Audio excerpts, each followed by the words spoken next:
아인슈타인 박사가 알베르트 슈바이처에 대해서 그런 표현을 썼습니다. 우리 슬픈 시대에 한 사람의 위인이 있다. 우리 슬픈 시대에 한 사람의 위인이 있다. 이건 어쩌면 인간에 대한 최고의 찬사가 아닐까 싶습니다. 그 슈바이처가 아프리카의 람바레네에서 이제 흑인들을 보살피고 섬길 때, 그때 유럽에서 세계 제1차 대전이 발발했다는 소식이 들려옵니다. 그 소식을 듣고 슈바이처가 거기는 식인종 추장과 얘기하다가 유럽의 전쟁이 발발했다는 얘기를 꺼냅니다. 그 아저씨 추장이 놀라면서 하는 말이, 그래 당신네 백인들도 사람을 그게 전쟁하면 죽입니까? 예, 그렇습니다. 몇 명이나 죽입니까? 한 10명쯤 죽입니까? 아니, 그보다 훨씬 더 많이 죽입니다. 그럼 한 100명쯤 죽입니까? 아니, 그보다 훨씬 더 많지요. 아니, 그런데 그렇게 사람을 죽이는데 당신네들도 그 사람을 죽여서 잡아먹습니까? 하고 물었습니다. 그랬더니 아니, 그렇지는 않습니다 라고 대답했습니다.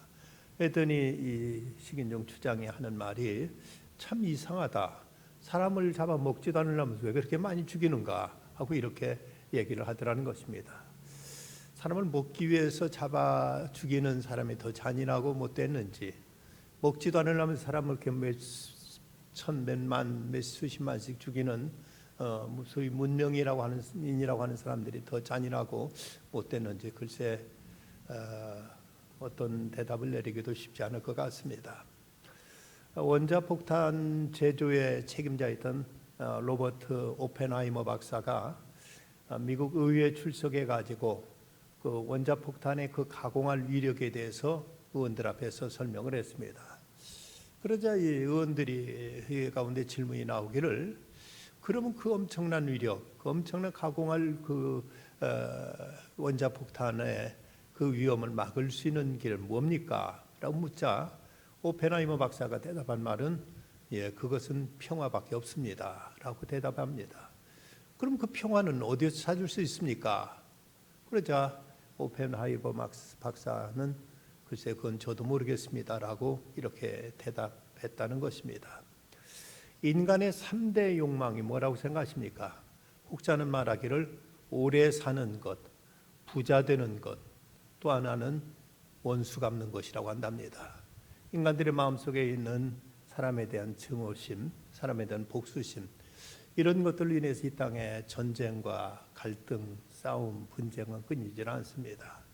이건 국가 간의 전쟁만이 아니라 사람과 사람 사이의 갈등, 또 정파와 정파 간의 대립, 계층 간의 여러 가지 다툼 등 많은 이런 갈등들이 있어서 몇 년 전에 삼성경제연구소에서 조사에 발표한 바에 의하면 우리나라의 그 갈등으로 인한 피해가 1년이면 무려 245조 원이나 된다고 말해서, 그 당시로서는 우리나라 전체 국가 예산의 3분의 2가 넘는 이런 돈이 서로 이 갈등 때문에 이래서 낭비되고 있다는 이런 보고를 해서 많은 사람이 큰 충격을 주었던 적이 있습니다.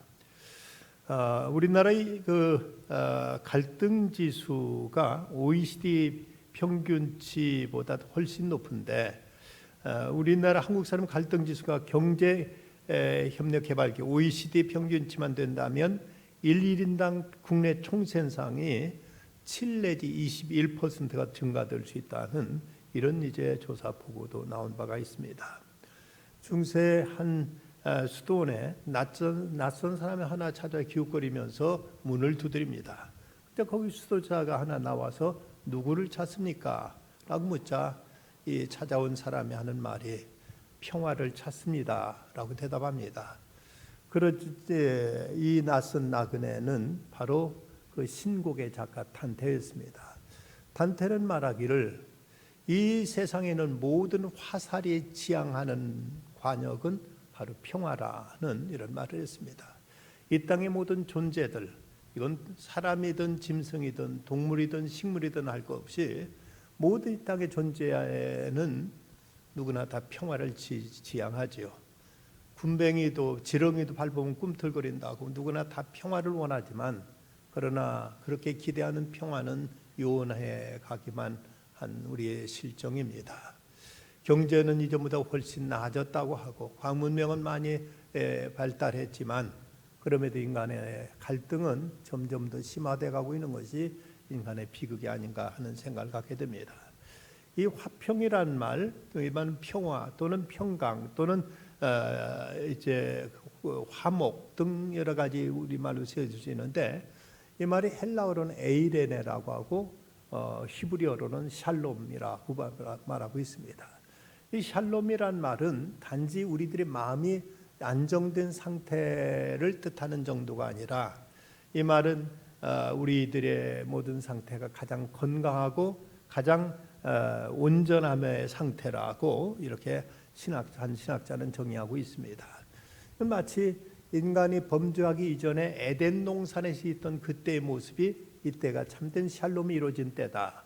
이때는 사람들이 질병도 없었고 그리고 서로 간의 갈등도 미움도 다툼도 없었던 완벽한 평화가 이루어졌던 때가 에덴 동산에 범죄하기 전에 아담과 하와의 삶이었습니다. 그런데 그들이 하나님께 범죄함으로 인해서 이 평화는 깨어지게 된 것이죠.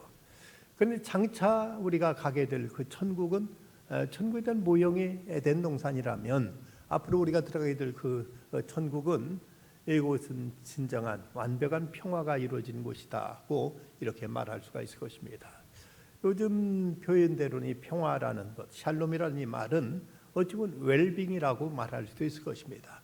모든 것이 가장 이제 온전한 상태, 모든 것이 다 제대로 질서와 모든 것이 다 이제 갖춰진 상태, 육체적으로도 질병이 없고 정신적으로도 갈등이 없고 이웃과의 관계에 있어서도 아무런 불편함이 없는 이런 상태가 성경이 말하고 있는 샬롬, 이 평화고 구약 성경에서 가장 크게 이제 큰 복으로 다루고 있는 것이 바로 평강이고 신약에서는 은혜인데 사도 바울은 그래서 은혜와 평강이 너에게 있을지어다라고 말씀하는데 이 진정한 평강은 이제 하나님의 은혜로 인해서 우리에게 회복되어질 수 있게 되는 것입니다. 왜 세상에는 많은 다툼과 갈등이 끊이지 않는가? 이건 무엇보다도 인간의 욕심 때문일 수가 있습니다. 그 질주으로 인간의 탐욕, 나라 사이에는 더 많은 땅을 차지하고 해서 외국을 침략하기도 하고 이렇게 저렇게 무역 전쟁을 일으키기도 하고 많은 이제 그 국가 간의 전쟁뿐만 아니라 개인 간의 갈등도 인간의 그 탐욕 때문에 이 땅에는 평화를 이룰 수가 없습니다. 야고보서 4장 1절에 보면 너희 중에 싸움이 어디로부터 다툼이 어디로부터 나느냐 너희 지체 중에 싸우는 정욕으로부터 나는 것이 아니냐.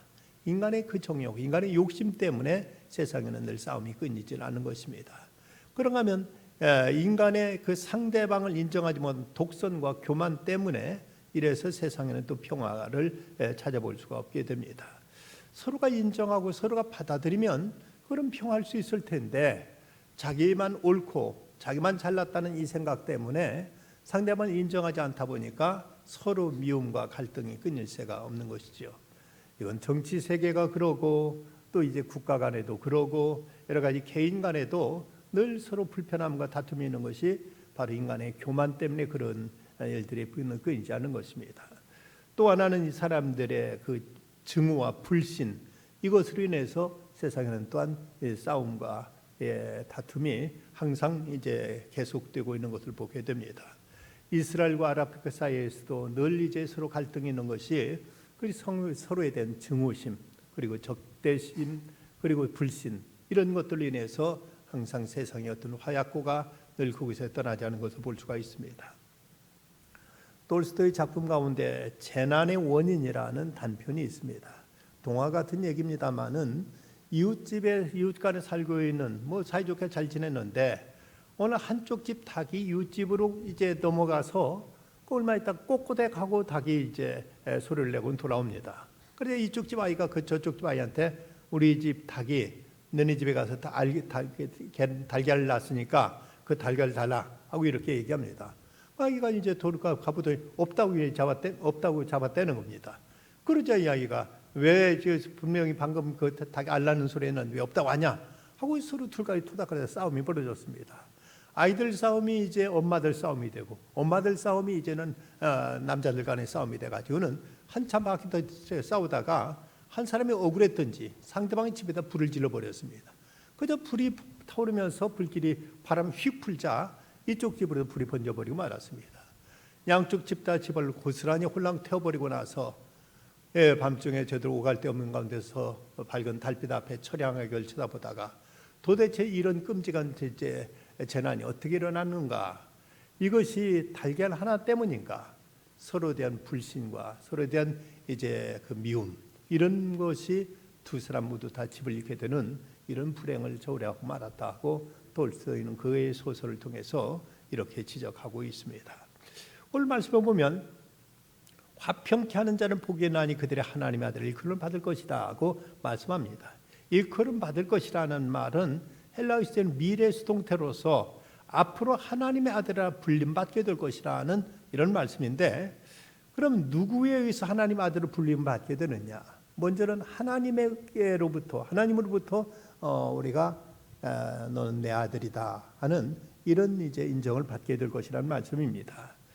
히브리서 13장 20절의 말씀, 양들의 큰 목자이신 우리 주 예수를 영원한 언약의 피로 죽은 자 가운데 이끌어내신 평강의 하나님이 모든 선한 일에 너희를 온전케 하사, 바로 하나님 평강의 하나님이시기에 하나님은 우리에게 온전케 되기를 바라십니다. 이것은 우리들의 마음이 그렇고 우리들의 모든 관계가 그렇고 하나님 앞에 우리들의 삶이 온전케 되어서 이제 참된 평강이 이루어지기를 하나님은 바라신다는 것입니다. 하나님 평강이 우리 삶을 지배하게 될 때 우리는 온전하게 되고, 그럴 때 우리는 하나님의 자녀라는 이런 인정을 받게 될 것이라고 말씀합니다. 또 우리는 세상 사람들부터도 이제 하나님의 아들은 평가를 받게 되는 것, 이것이 사람들이 또 기대요, 또 사람들의 요구이기도 합니다. 역사적으로 사람들은 평화를 쉴 새 없이 추구해 왔는데, 그런데 이 땅에는 이런 평화를 이루지 못하고 있기에 사람들의 기대도 우리를 통해서 이 땅에 참된 평화가 이루어지기를 희망하고 있습니다. 저들은 우리가 전하는 그 어떤 메시지를 통해서 쉽게 저들이 감동받지 못하고, 우리가 부르는 찬송을 통해서 저들이 쉽게 감화되지 못하지만, 우리가 진정 참된 평화를 이루는 모습을 볼 때 저들은 이를 통해서 참으로 평화의 소중함과 함께 저들도 이 평화를 누리기를 바라는 소망 가운데서 우리들이 전하는 메시지와 우리들의 저들에게 전하는 그 그리스도의 사랑으로 인해서 저들은 쉽게 변화될 수 있음을 나타내고 있습니다. YM의 국제 책임자에 있었던 그 플로이드 맥크랑이 한 번은 그 선교사와 함께 비행기를 타고 여행을 하게 되었는데, 공항에 나가봐서 항공사 이제 카운터에 가서 비행기 표를 요구하니까 표를 다 미리 예약해놨는데 그 표가 사라지고 없다는 겁니다. 이거 어떻게 된 것이냐 하니까 이 항공사에서 하는 말이, 우리 똑같이 서로 손해를 반반씩 나누자고 이렇게 얘기하더랍니다.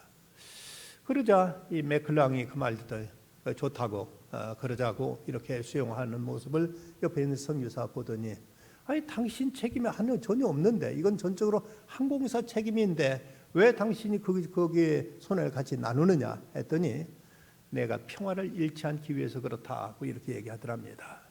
그는 물론 자기가 따질 수 있고 자기가 항의할 수 있고 이것을 이제 손해를 얼마든지 보상받을 수 있지만, 그러나 자기의 그 손해를 통해서 오히려 그는 평화를 이루기 위해서 내가 그것을 부담하겠다, 내 절반을 내가 부담하겠다고 이렇게 나서더라는 것입니다.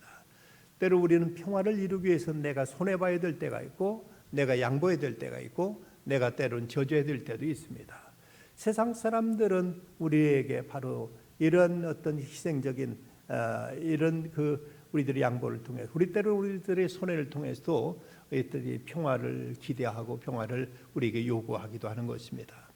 그럼 어떻게 우리가 이제 화평케 하는 자가 될 수 있는가? 먼저는 하나님과 먼저 우리는 화목해야만 가능합니다. 사도 바울은 로마서 5장 1절에서 그러면 우리가 믿음으로 의롭다 하심을 받았으니 우리 주 예수 그리스도를 말미암아 하나님과 화평을 누리자라고 이렇게 말씀합니다. 우리가 예수 그리스도를 말미암아 하나님과 화평을 누리자. 우리는 이미 죄로 인해서 하나님께 원수된 바 되었습니다. 그래서 감히 하나님을 아버지를 부를 수 없게 되었고 하나님의 진노의 자식들이었었는데, 이 예수님께서 우리를 대신 십자가에 못 박혀 죽으심으로 하나님 앞에 의롭다움을 받게 되었고 이제 우리는 하나님은 정말 하나님의 자비를 우리 입을 수가 있게 된 것입니다. 그래서 우리는 이제 예수 그리스도를 말미암아 하나님과 화목해 됨을 누리자. 하나님과 화평케 이제 화평을 누리자고 이렇게 말씀하고 있습니다. 세상이 왜 이렇게 불편하고 세상이 왜 이렇게 모든 것이 답답하기만 하고 여러 가지 갈등이 끊이지 않을까? 그 허준 선생의 그 표현대로 그분이 통하면 불통하고 불통하면 통한다는 그런 말을 한 적이 있습니다. 뭐든 소통하면 불통하다, 아프지 않다. 그리고 이제 불통하면 통한다. 서로 통하지 않으면 아프게 된다는 이 말은 이건 단지 우리들의 어떤 신체적인 혈이 통하지 않고 또 뭐 기가 통하지 않고 피가 잘 통하지 않고 그런 신체적인 것만이 아니라 우리들의 모든 관계, 하나님과의 관계가 막히게 될 때 여기서 모든 이제 갈등과 모든 불편함은 여기서부터 나타나게 되는 것이고 이로 인해서 세상적인 모든 이제 갈등도 여기서 비롯되는 것입니다. 2차 대전 때 유엔군 사령으로서 일본에서 이제 점령군 사령으로 임관했던 메가더 장군 그리고 우리나라 한국전에 영웅했던 메가더 장군의 한 말 가운데 보면 전쟁은 이건 경제적인 문제도 정치적인 문제도 외교적인 문제도 아니고 이건 신학적인 문제라고 이번은 크리스찬 그 군인으로서 이런 말을 한 적이 있습니다. 근본적으로 사람들이 어떤 이제 단순한 정치나 경제 문제가 아니라 인간이 하나님 앞에 타락한 그 인간들의 탐욕과 교만 이것으로 인해서 모든 전쟁이 유발된다면서 메가더 장군은 이 전쟁의 원인은 바로 신학적인 문제라고 이렇게 얘기했듯이 모든 불편의 그 근저에는 하나님과의 화목하지 못한 거기서부터 모든 이제 불화가 비롯된다는 사실을 우리는 알아야만 될 것입니다. 그래서 성경은 너는 하나님과 화목하고 평안하라. 그리하면 복이 내게 이 말이라고 욥기 22장 21절은 말씀하고 있습니다. 하나님과 화목하고 평안하면 그때 내게 복이 임할 것이다 하고 이렇게 말씀하고 있는 것입니다. 우리가 진정 하나님과 화목을 이루게 될 때 그러고서야 인간은 우리는 참된 평화를 누릴 수 있게 되는 것입니다. 전에 닉슨 대통령의 그 참모였던 찰스 콜슨 그는 그야말로 자기의 승진을 위해서는 자기 어머니라도 받고 이렇게 넘어갈 사람이라고 할 만큼 그야말로 아주 철혈 인간이었습니다. 출세와 자기의 어떤 정치인 야심을 이루기 위해서는 못할 지 없었던 사람이었는데 그러면서 몇 명의 참모들이 미국과 세계 역사를 요리한다는 자부심을 가지고 그는 밤낮으로 정신없이 뛰었는데 그러나 그의 마음속에는 평화가 없었고 늘 어떤 항상 긴장의 연속이었습니다. 그런데 바로 워터게이트 사건으로 인해서 그 감옥에 갇혔을 때 친구들을 통해서 그가 복음을 접하게 되고 예수님을 영접하게 됩니다. 그리고 났을 때 그는 완전히 새 사람으로 거듭나게 되죠. 그가 그리고 나서 이제 하나님과 화평을 이루고 나서 하나님과 화해하고 나서 그의 삶은 완전히 달라져서 그는 교도소에서 나온 다음에도 계속 교도소 선교를 위해서 자기의 삶을 쏟아부으면서 그러면 진정한 화평의 사자로서 그런 자기의 사역을 이루면서 그런 템플턴 종교상을 받기까지 위대한 그 사역을 펼치고 있는 걸 보게 됩니다. 그는 이전까지 그 최고의 어떤 권력의 핵심부에 있었던 그였지만 늘 마음은 불안했고 항상 마음에 긴장이 떠나지 않았지만 하나님 앞에 나와서 자기 자신을 내려놓고 주의 은혜를 체험하게 되니까 그때 비로소 진정한 평안을 누릴 수 있게 되었고 참된 평안을 그는 소유하게 되었다고 이렇게 고백하고 있습니다. 우리가 진정한 평안을 누리기 위해서는 뭐냐 하나님과 화목할 줄 알아야 됩니다. 그러면 성도 간에 또한 화평해야 됩니다. 예수님은 너희 속에 소금을 두고 서로 화목하라고 말씀하셨습니다. 옛날 제사 지낼 때 양이라든지 소나 비둘기 같은 것들은 살아있는 짐승을 죽여서 하나님께 제사 드릴 때는 이걸 화제, 불 살라서 바쳤는데 곡식이나 채소 같은 것은 소금과 함께 하나님께 바쳤습니다. 이것은 마치 우리가 김장할 때, 김치 담을 때 그 배추에다 소금을 절여서 이것을 부드럽게 하듯이 성도 간에도 서로 뻣뻣한 자기 자존심, 자기 체면, 자기의 어떤 그 혈기 이런 것을 하나님의 그 소금으로 은혜의 소금으로 우리들을 부드럽게 해서 서로를 용납하고 서로를 받아들이고 서로 이제 이렇게 따뜻하게 대할 것을 이렇게 말씀하고 있습니다. 레위기서 2장 13절에 보면 내 모든 소재물에 소금을 치라. 내 하나님의 언약의 소금을 내 소재에 빼지 못할지니 내 모든 예물에 소금을 드릴지니라. 채소를 드릴 때 하나에 드릴 때 소금을 쳐서 그걸 부드럽게 하나님께 드리듯이 성도들 간에도 이렇게 소금을 쳐서 부드럽게 상대방을 온유하게 대할 것이고 상대방에 따뜻하게 친절하게 대할 것을 말씀하고 있습니다. 교회가 분쟁에 쌓이게 되면 세상에 아무리 그렇게 우리가 하나님의 그 복되신 말씀을 전할지라도 사람들은 우리가 전하는 그 복음에 귀를 기울이지 않게 될 것입니다. 하지만 교회가 참된 평화의 공동체를 이루게 될 때, 그럴 때 교회는 세상을 변화시키고 세상에 하나님의 놀라운 사랑을 전할 수가 있게 될 것입니다. 크리스천 작가였던 마크 트웨이는 이런 말을 했습니다. 나는 개와 고양이를 한 우리 안에 넣어보았다. 뜻밖에도 그들은 내 기대를 뛰어넘어서 잘 지내는 모습을 내게 보여주었다. 나 이번에 새와 돼지와 염소를 한 우리 안에 집어넣어 보았다. 그들에게 적응하는 시간이 필요하긴 했지만 마침내 그들 더불어 잘 어울릴 수가 있었다. 다음에는 장로교인과 감리교인과 침례교인을 한 우리 안에 집어넣어 보았다. 그들은 결코 잘 지낼 수가 없었다고 이렇게 풍자하고 있습니다. 같은 성도라고 예수 믿는다고 하면서도 때로는 교파가 다르고 교회가 다르다는 이유 때문에 성도들 간에 하나 되지 못하고 서로 갈등과 분쟁이 있는 모습을 보고 마크 트웨이는 이렇게 꼬집었던 것입니다. 그런데 그 철로 역장의 저자 존 번연은 분열로 몸살을 앓고 있던 당시 영국 교회 성도들을 보면서 이상하다, 참으로 이상하다. 마귀와 더불어 싸워야 될 성도들이 자기들끼리 싸우고 있더니 어찌 이럴 수 있는가 하고 이렇게 탄식합니다. 난 한경림 목사님도 교회가 서로 싸우지만 않아도 교회는 저절로 성장한다는 이런 말씀하셨듯이 성도 간의 이런 다툼과 분쟁이 하나님의 영광을 가릴 뿐만 아니라 교회의 모습을 이제 무너뜨리고 성도 간에 상처를 주고 이래 세상에 악한 영향을 미치게 되는 이런 일을 저지르게 되고 만다는 것이죠. 그 윌리엄 바클레이는 말하기를 많은 사람이 교회에 나오는 것은 기독교 교리에 설복되었기 때문이 아니라 교인들의 화목한 공동체와 사랑의 행실을 보았기 때문이다. 또 많은 사람들이 교회를 떠나는 이유도 그들이 성경 말씀을 믿을 수 없었던 때문이 아니라 교인들의 질투, 뒷말, 싸움 등의 누추한 모습을 보았기 때문이라고 이렇게 지적하고 있습니다. 우리들이 서로 따뜻하게 참된 교제와 사랑을 나누기만 해도 이런 모습을 통해서도 사람들에게 복음이 전해질 수 있고 그들에게 그리스도의 사랑은 전달될 수 있습니다. 시골 교회 같은 데서는 장례식만 한번 잘 치러도 교회가 부흥된다는 그런 말이 있었습니다.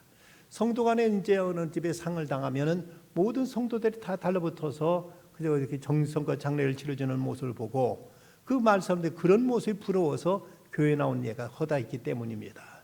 이런 걸 보면 우리가 참으로 성도 간에 참된 결속만 있어도 참된 사랑의 교제만 있어도 교회는 저절로 성장한다는 말을 우리는 실감할 수 있을 것입니다. 또 하나 우리는 세상을 화평케 만들 것입니다. 화평케 하는 자는 복이 나니 저희가 하나님의 아들의 일컬음을 받을 것이다. 우리가 하나님의 자녀라면 마땅히 세상에서도 화평케 하는 사명을 이제 감당해야만 될 것입니다. 고린도후서에 보면 우리가 그리스도 안에서 새로운 피조물이라고 말씀하신 다음에 그런 다음에 이어진 말씀 보면 모든 것이 하나님께로서 났으며 그가 그리스도로 말미암아 우리를 자기와 화목하게 하시고 또 우리에게 화목하게 하는 직분을 주었으니 또 하나님께서 그리스도 안에 계시사 세상을 자기와 화목하게 하시며 그들의 죄를 그들에게 돌리지 아니하시고 화목하게 하는 말씀을 우리에게 부탁하셨느니라. 우리에게 화목케 하는 직분, 화평케 하는 이제 우리를 사신으로 삼으셨다. 이런 대사로 삼으셨다고 성경은 말씀하고 있습니다. 그래서 우리가 하나님 안에서 새로운 피조물이 되었다면 이제 세상에 나서 화평의 복음을 전할 뿐만 아니라 세상을 화목하게 하는 이런 책임과 이런 사명이 또한 우리에게 주어졌다는 것이죠. 우리가 어떻게 세상을 화목케 할 것인가? 분쟁이 있고 세상에서 다툼이 있고 갈등이 있는 이곳에 어떻게 우리가 그리스도의 사랑으로 저들을 이 땅에 화평을 심을 수 있을까? 인도네시아의 그 자바섬에 그곳에 처음 복음을 전했던 사람 미국 리처드슨 선교사였습니다. 그런데 그때 그 당시 리처드슨 선교사가 거기 갈 때만 해도 거기에는 그 부족 간의 그 전쟁이 심했고, 그리고 아직도 그 당시에도 식인 풍습이 남아 있었습니다.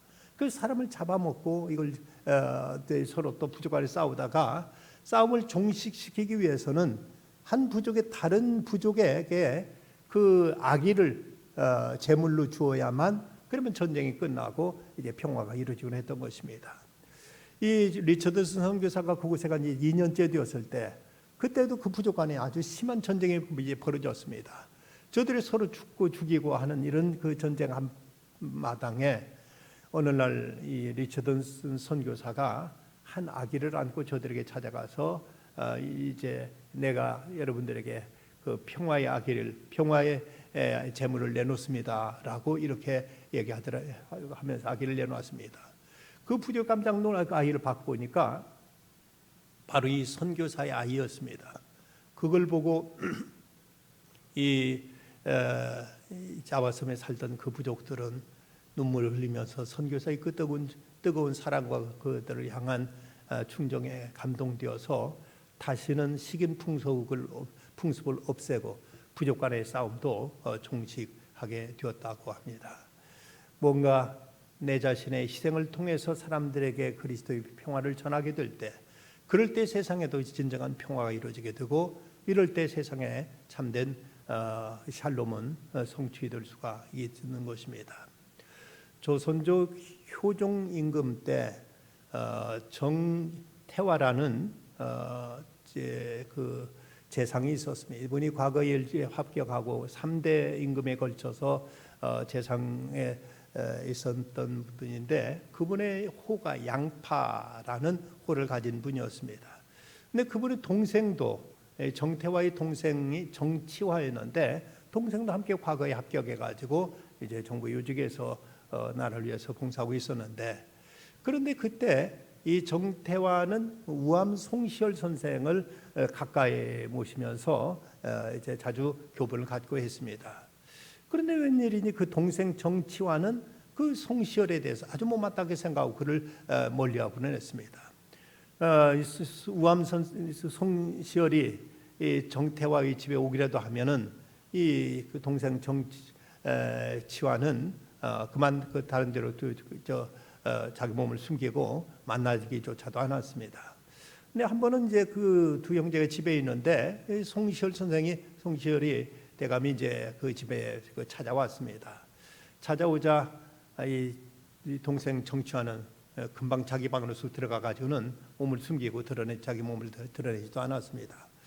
그리고는 이제 한참은 있다가 송시열이 간 줄 알고 이 정치화가 이제 문간에서 그놈 갔습니까? 라고 형한테 물었습니다.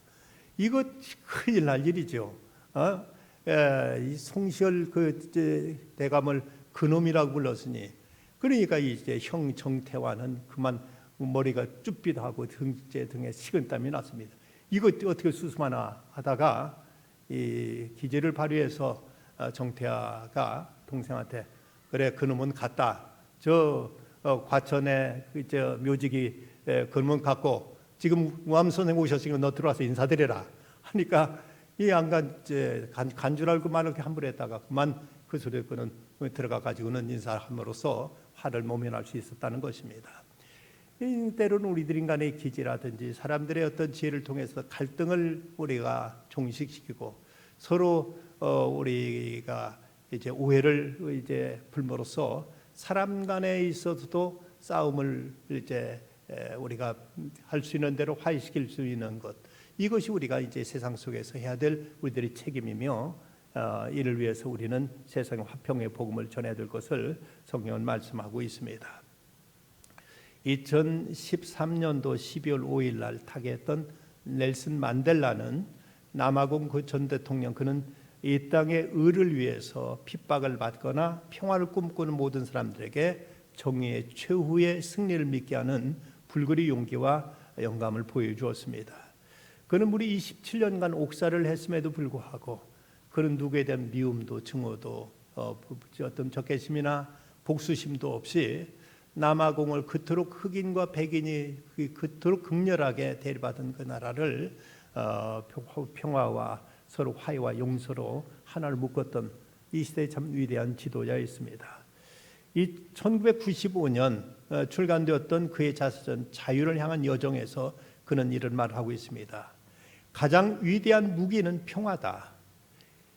인생의 가장 큰 영광은 결코 넘어지지 않는 데 있는 것이 아니라 넘어질 때마다 일어서는 데에 있다. 용기 있는 사람은 두려움을 느끼지 않은 사람이 아니라 두려움을 정복하고 압도하여 뛰어넘는 사람이다. 피부 색깔이나 가정, 환경, 종교 등의 이유로 다른 사람을 증오하도록 태어난 사람은 아무도 없다. 사람이 증오를 배울 수 있다. 그리고 증오를 배운다면 사랑도 배울 수 있다. 왜냐하면 사랑은 증오보다 사람의 본성에 더 가깝기 때문이다. 인간의 선함이란 감춰져 있지만 결국 꺾이지 않는 불꽃이다 하고 이렇게 그는 글 쓰고 있습니다. 그는 1964년 4월 20일 내란 혐의로 리보니아 재판에서 이런 또 최후 진술도 했습니다. 나는 일생 동안 백인이 지배하는 사회에도 또 흑인이 지배하는 사회도 맞서 싸웠다. 모든 사람이 평등한 기회를 갖고 함께 살아가는 사회를 건설하고자 했다. 이것이 내가 일생을 바쳐 성취하고자 한 이상이다. 필요하다면 그러한 이상을 위해 죽을 준비가 돼 있다. 또한 그는 국제 컨퍼런스에서 죽음은 피할 수 없는 것이다. 한 사람이 태어나서 자신이 속한 국민과 국가를 위해 해야 할 의무라고 생각하는 것을 다 마쳤다면 그는 평안하게 안식을 취할 수 있다. 나는 그런 노력을 했다고 믿고 있고 그 영원히 잠잘 수 있을 것이다 하면서 그는 죽음까지 두려워하지 않고 그 남아공의 평화를 위해서 자기의 혼신을 바쳐서 그 나라를 화해시키는데 그는 자기의 신명을 다했던 것입니다. 지난 그 1200년 대 유럽 사회는 그 전쟁의 기운이 점점 타오르고 있었습니다. 그것은 이슬람에 대한 기독교인들의 분노와 그들의 성지를 차지한 것에 대한 복수심으로 인해서 그래서 유럽의 각 기독교 국가들은 십자군을 모병해 가지고 그래서 성지를 탈환하는 것 그것이 이제 그들의 목적이었습니다. 이처럼 점점 그들 마음속에 모슬렘을 죽이자 예루살렘 탈환하기 위해서 모슬렘을 몰살해야 된다는 이런 마음으로 가득 차서 십자군이 조직되어서 이제 전쟁터로들 나가고 있었습니다. 그런데 그때 또 다른 어떤 그 수도사가 그런 모습을 보면서 이런 예언을 합니다. 이 십자군 전쟁은 반드시 패배할 것이다. 미움과 적개심이 동기가 되어 시작한 전쟁은 결국 하나님께 축복하실 수 없기 때문이다. 그러면 이 전쟁은 반드시 패하고 말 것이라고 이렇게 이제 예언했습니다. 그 예언대로 십자군 전쟁은 실패하고 말았던 것이죠. 그는 아시시에서 태어난 바로 성 프란시스로서 그는 이제 오히려 또 다른 평화의 십자군을 조직해서 그는 조용히 행전하면서 사람들에게 평화를 외쳤고 그리고 적군까지도 그들을 끌어안고 그들에게 평화의 메시지를 전했습니다. 그러면서 그때 그가 드렸던 그 기도가 그 유명한 평화의 기도입니다. 주여 나를 평화의 도구로 써 주소서. 미움이 있는 곳에 사랑을, 상처가 있는 곳에 용서를, 분열이 있는 곳에 일치를, 오류가 있는 곳에 진리를, 의심이 있는 곳에 믿음을, 절망이 있는 곳에 소망을, 어둠이 있는 곳에 광명을, 슬픔이 있는 곳에 기쁨을 심게 하소서. 위로받기보다는 위로하고 이해받기보다는 이해하며 사랑받기보다는 사랑하게 하소서. 우리는 줌으로써 받고 자기를 버려 죽음으로써 영생을 누리기 때문입니다. 생명의 주 예수 그리스도의 이름으로 기도합니다.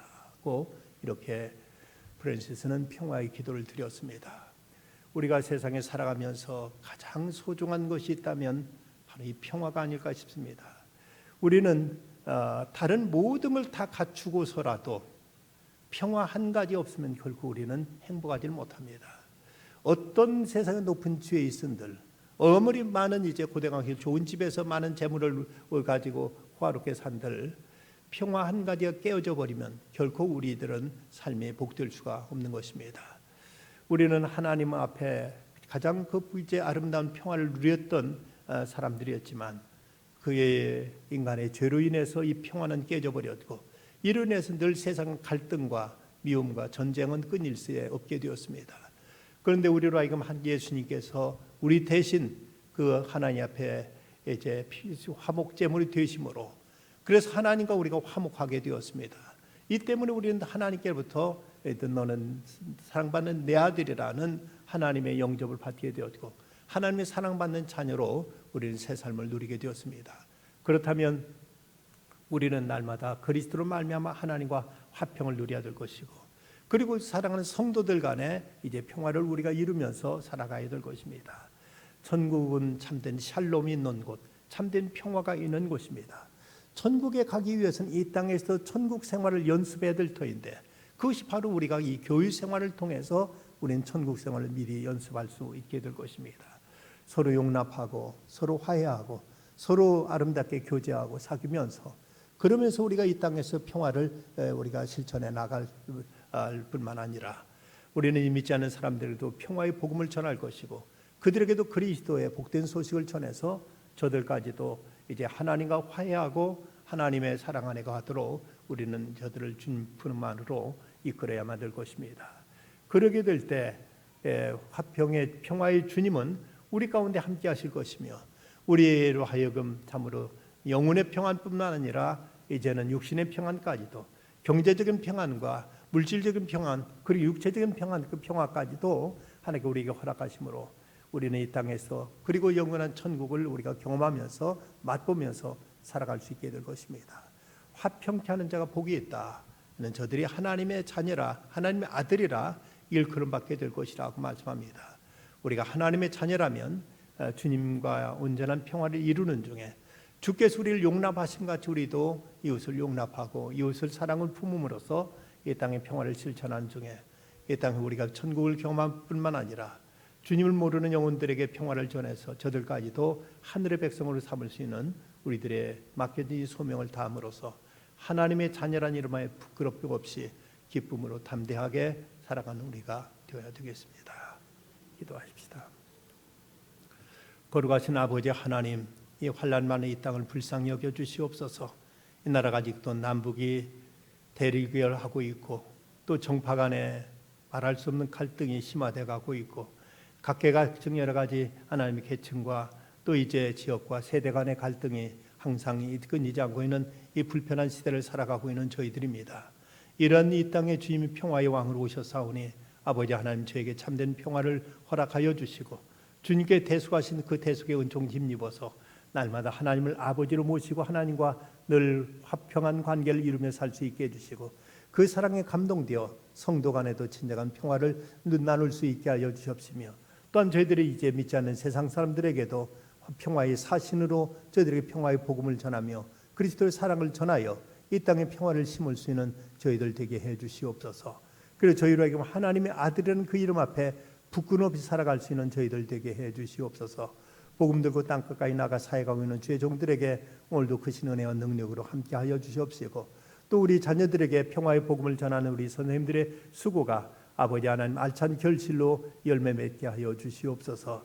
육신의 불편함과 경제적인 어려움으로 여러 가지 이제 불안한 상태에 있는 성도들과 이 땅을 주께 긍휼히 여겨 주시고 주의 자비와 은총으로 저들을 감싸 주시사 모든 것이 주의 은혜 안에서 참된 샬롬을 이룰 수 있도록 주께서 은혜 위에 은혜를 더하여 주시옵소서. 예수님의 이름으로 기도드리옵나이다. 아멘.